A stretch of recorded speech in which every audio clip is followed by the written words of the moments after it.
Napansin mo bang nanlalagas o manipis ang balahibo ng manok mo?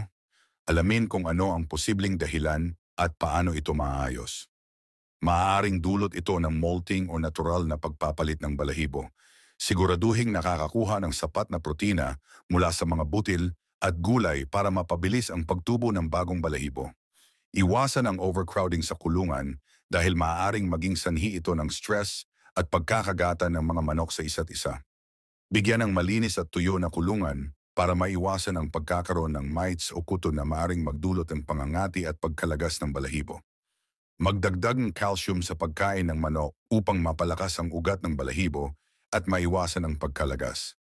Kung patuloy pa rin ang pagkalagas ng balahibo kahit na naibigay na ang tamang pangangalaga, kumonsulta sa eksperto para sa tamang lunas.